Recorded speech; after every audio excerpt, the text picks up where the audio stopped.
Hello, আজ চলে এসেছি সকাল সকাল আমাদের বাড়ির ছাদে রোদ খেতে।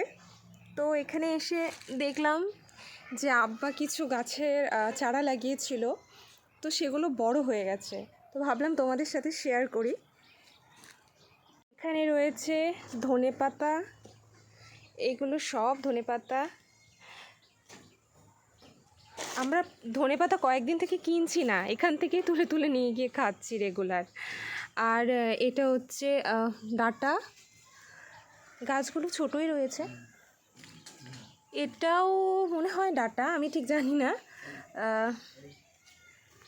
এটা করলা, বড় হয়ে গেছে। এটাও করলা গাছ।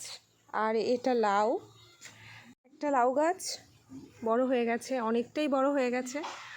আর এখানে রয়েছে লঙ্কা, এগুলো লঙ্কা চারা সব। এই যে দেখতে পাচ্ছ, এটা এটা আমাদের নারকেল গাছ। আমাদের বাড়িতে একটাই নারকেল গাছ রয়েছে, কিন্তু খুব ভালো ফল দেয়। আর এই ডাবের জলগুলো খুব মিষ্টি, খুব ভালো খেতে। এটা ঠিক গার্ডেন বলা যায় না, একটা গার্ডেনের মতো, মিনি গার্ডেন বলতে পারো তোমরা। আর ফুলের গাছ তেমন নেই কোনো কিছু, সব শাকসবজি এগুলোই।